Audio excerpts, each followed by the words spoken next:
सबसे पहले तो आप सभी को बसंत पंचमी की बहुत बहुत शुभकामनाएं। और दूसरा सबसे अच्छी बात है कि गुरुकुल की परंपरा को आप लोग हर समय जीवित रखते हैं। गुरुकुल में यही जो परिवार की तरह हम हर चीज़ को सेलिब्रेट करते हैं, हम हर चीज़ को समझते हैं, जानते हैं, यही गुरुकुल की सबसे बड़ी ताकत है। यहाँ लगता है कि हम एक परिवार की तरह हैं और बाकी सभी दुनिया में जिस तरह से पढ़ने पढ़ाने की परंपरा उससे अलग हटकर एक गुरु शिष्य परंपरा को हम लोग जीवित रखते हैं। ये अपने आप में बहुत ही खास है। हालांकि अभी ये परंपराएं बहुत ज़्यादा नहीं है, लेकिन फिर भी जिस तरह से हम आगे लेके चल रहे हैं गुरुकुल में, वो आगे आने वाले समय में ये शिक्षा में एक बहुत बड़ा परिवर्तन लेकर आएगा। और भारत की ये परंपरा है, हम कोई ऐसा नहीं कि कोई नया काम कर रहे हैं, हम बस अपनी परंपराओं को जीवित कर रहे हैं। आज माँ सरस्वती की पूजा की जा रही है और हम विद्यार्थियों के लिए बहुत आवश्यक है। और ऐसा नहीं है कि जो पूजा नहीं करते उनके लिए कोई अलग दिन है। सिंपल सा एक बड़ा लॉजिक है। आज का न्यूज़पेपर जब मैं पढ़ रहा था तो आज के न्यूज़पेपर में एक छोटी सी खबर है, मैं वहीं से शुरू करता हूं। हमारे ऋषि मुनियों ने बीच के परिवर्तन के दौर से, मैंने कहा था आपसे कि एक लाइन बोली थी कि चेतनाएं कभी विलुप्त नहीं होती, चेतनाएं सिर्फ सुप्त होती हैं। मैं भी जब छोटा था तो आप लोगों ने अपने घर में देखा होगा कि हम लोग भी देखते थे, सदाबहार का पौधा लगा होता है। मैं वैज्ञानिक तथ्यों पे बात करने वाला इंसान हूं, जहां पर लॉजिक नहीं है मैं बात नहीं करता।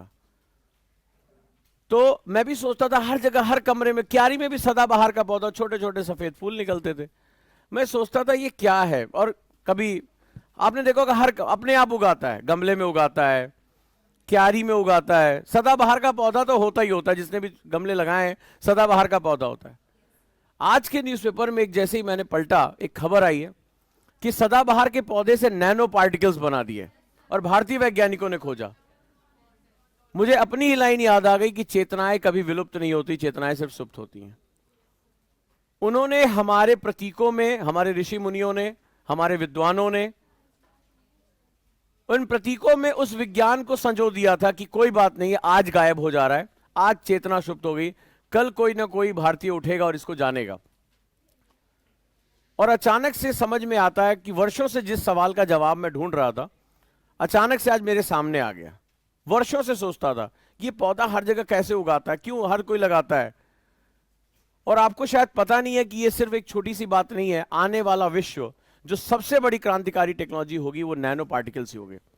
ये हमारे पूरे विज्ञान, हमारी पूरी दुनिया को बदल देगा, पूरी दुनिया को बदल देगा नैनो पार्टिकल्स।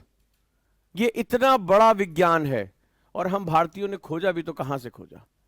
तो आश्चर्यजनक रूप से मुझे ऐसा लगता है कि कई बार हमारे जो प्रतीक हैं, जो हमारे आस्था के बिंदु हैं, वो विज्ञान की गहराइयों में।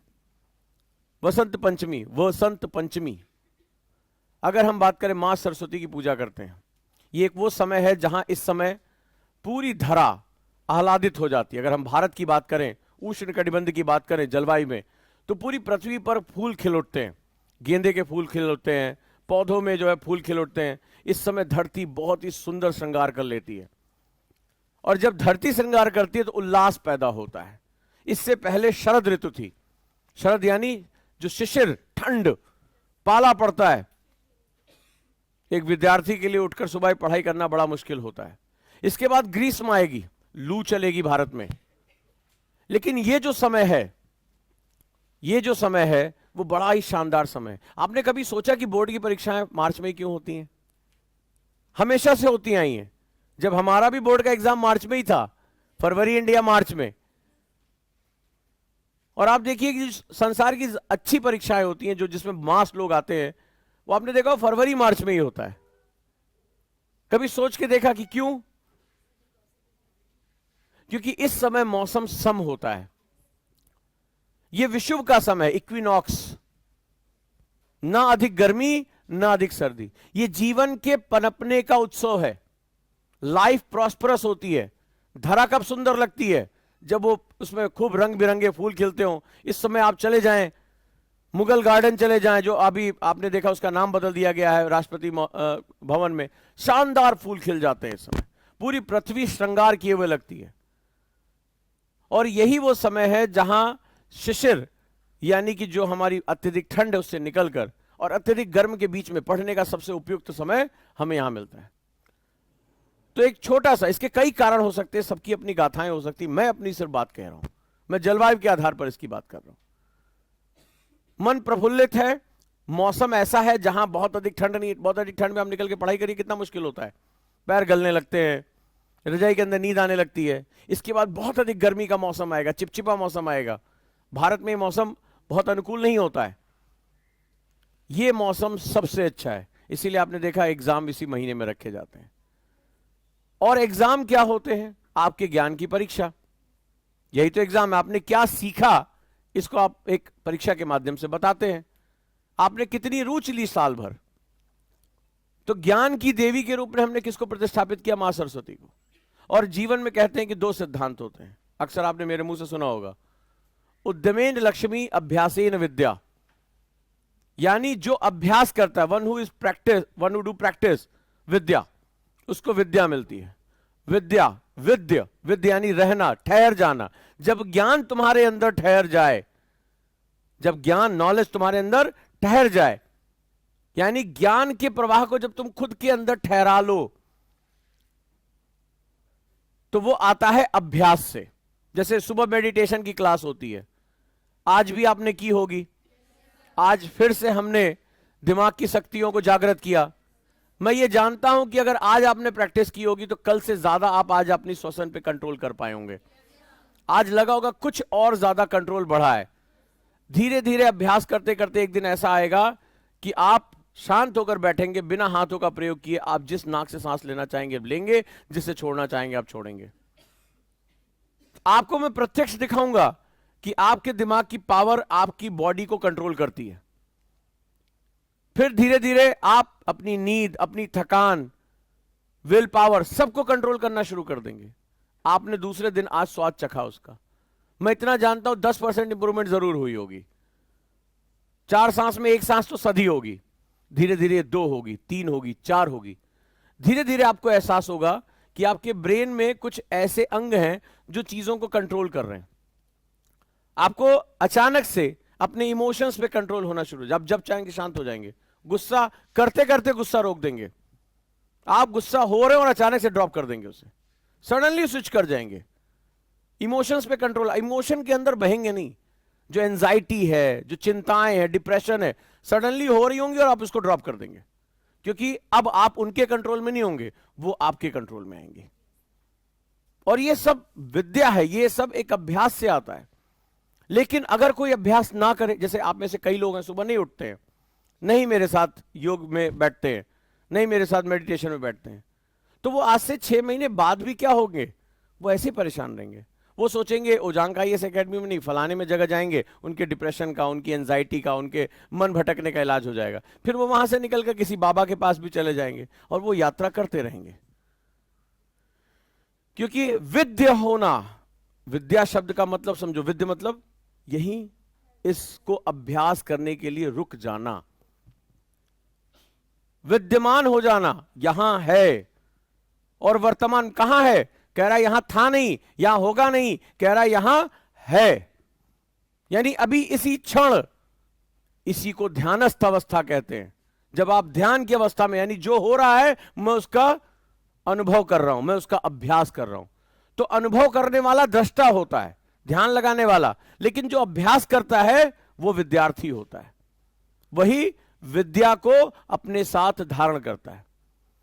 तो मां सरस्वती की वंदना करते हुए हम यही बात कहते हैं कि हमें धारण करने योग्य बनाइए, क्योंकि संसार का ज्ञान अथाह है, ज्ञान कभी रुकता ही नहीं है, यह हर दिन नया जुड़ता है। तो जो चीज लगातार अपने आप को वृद्धि कर रही है, तो क्या धारण करने वाले को अपनी वृद्धि नहीं करनी होगी? मान लो पात्र छोटा है और उसमें धीरे धीरे पानी की मात्रा बढ़ाते जाओ, क्या हो जाएगा? बाहर गिरेगा। तो नियम क्या है? पात्र को लगातार बढ़ाना पड़ता है। इसीलिए कहा जाता है आईएएस व्यक्ति नहीं, व्यक्तित्व का इम्तिहान है।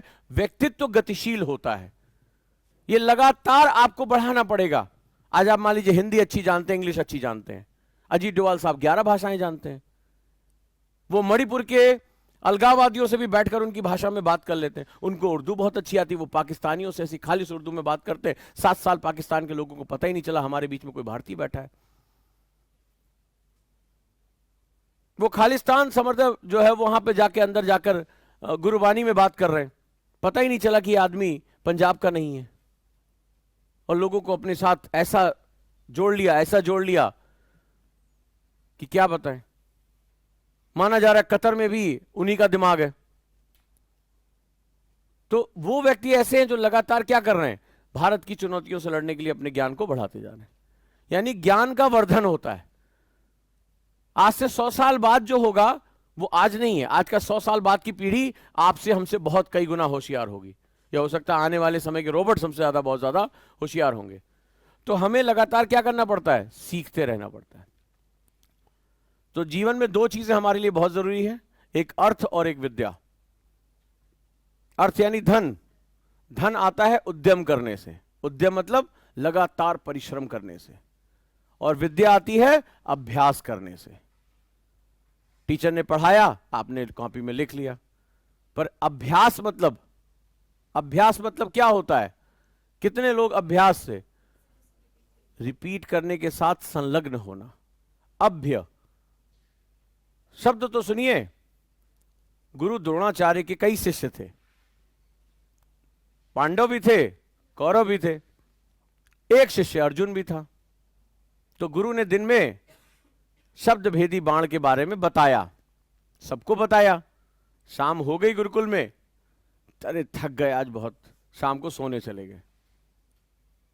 अंधेरा हो गया गुरुकुल में, रोशनी नहीं थी। गुरु को आवाज आई कि कोई अभ्यास कर रहा है इतनी रात में अंधेरे में। तो देख रहे हैं अर्जुन खड़े हैं और अभ्यास रात में। बोले मैं, यही तो सही समय है शब्द भेदी बाण चलाने का, जब मुझे कुछ दिख ही नहीं रहा है तो मैं सिर्फ अपने कानों का सहारा लूंगा और अभ्यास करूंगा। तो बाकी सभी ने सुना और जाकर सो गए। एक शिष्य ऐसा था जो उठा और बोला गुरु ने सिखाया तो है कि सुनकर तीर चलाना है, चलो शुरू करते हैं। रात का इससे अच्छा, जब कुछ दिखाई नहीं पड़ रहा है, चारों तरफ घुप अंधेरा है, तो जो आवाजें सुन रहा हूं उसका संधान करता हूं।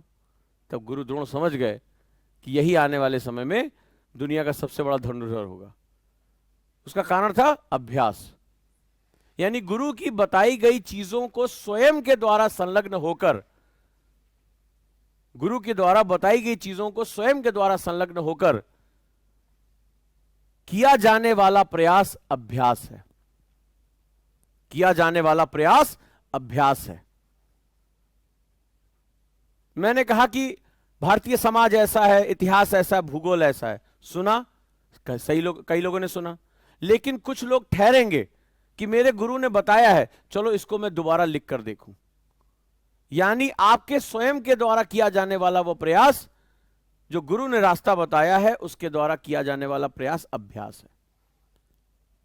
आप उसमें संलग्न होंगे। मैंने कहा खाली समय में ऑडियो नोट्स बनाओ, आते जाते सुना करो। सबने सुना, एक कान से सुना दूसरे कान से निकाल दिया।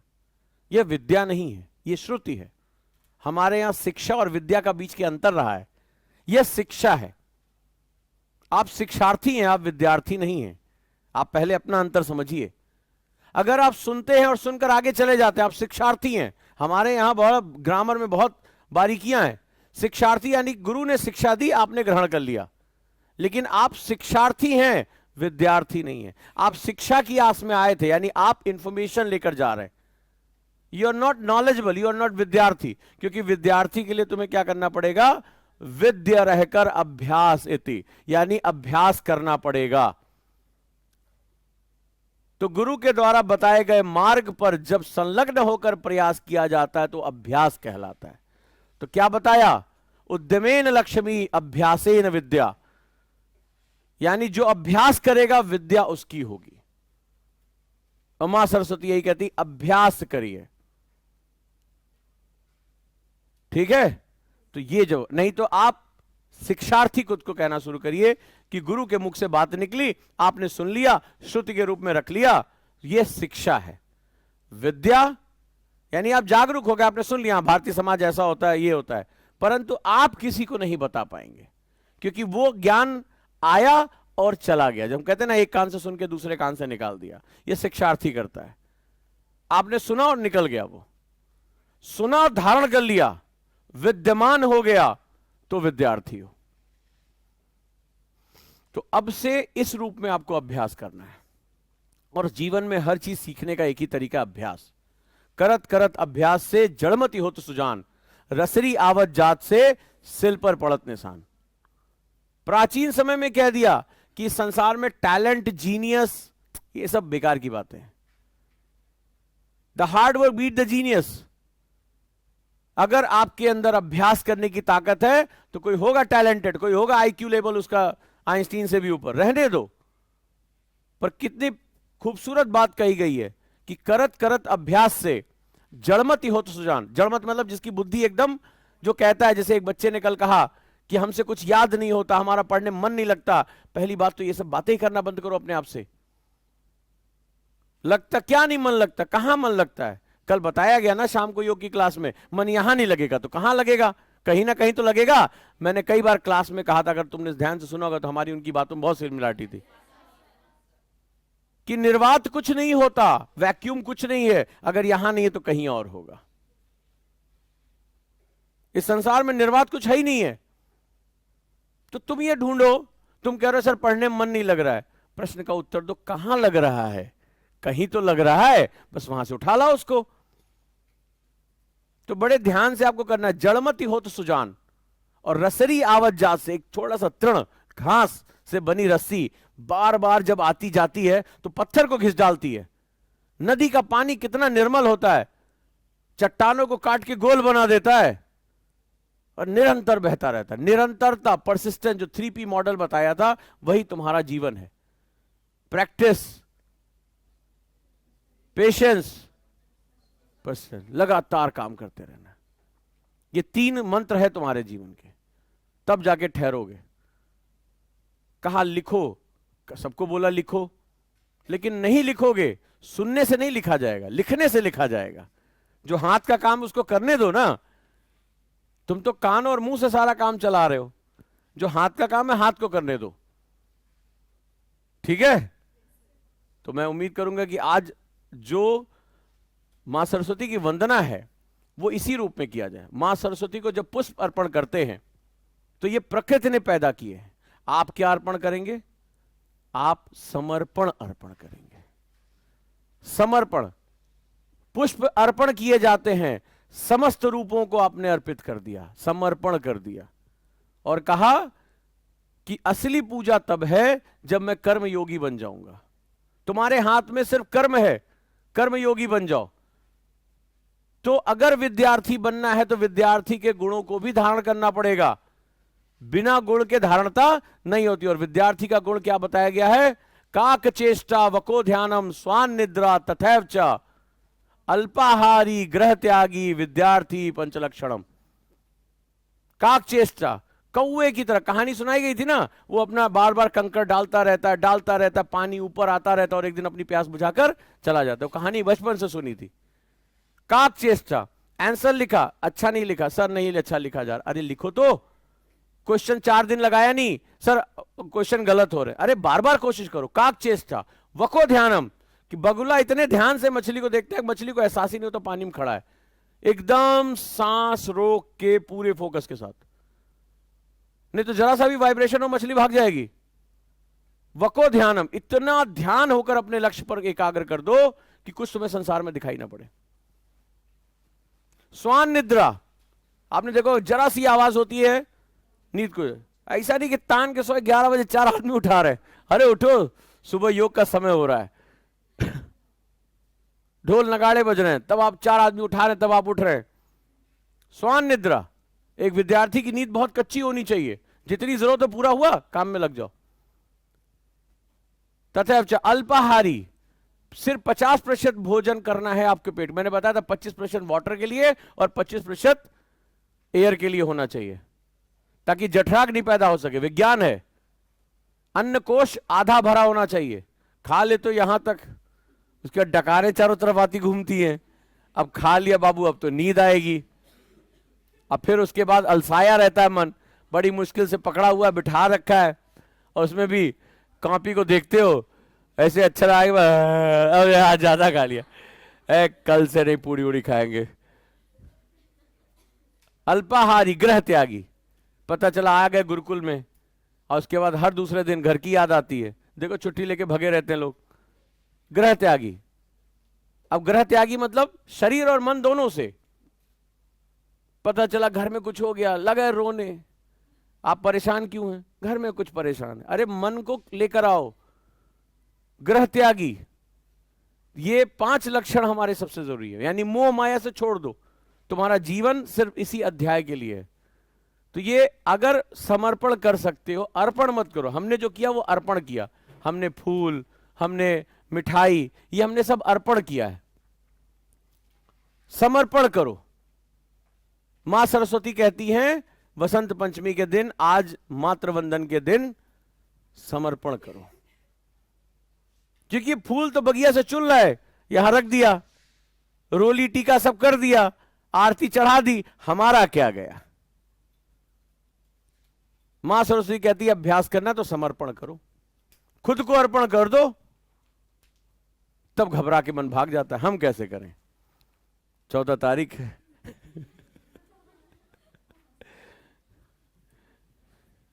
है ना?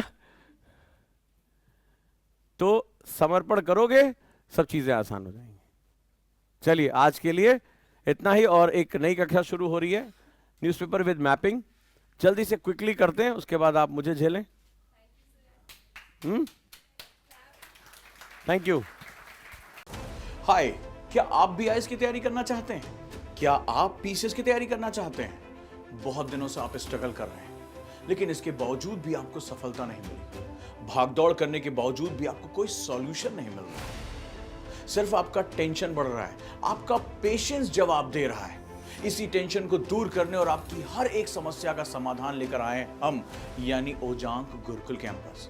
यहां हम आपको सिखाएंगे आईएएस और पीसीएस जैसे एग्जाम की तैयारी कैसे आसान तरीके से की जाती है, कैसे डिसिप्लिन फॉलो किया जाता है, कैसे अनुशासन रखा जाता है। अगर आप भी चाहते हैं हम आईएएस और पीसीएस बने और अपनी जिंदगी के सारे सपने पूरे करें, तो अभी ज्वाइन करें ओजांक गुरुकुल कैंपस।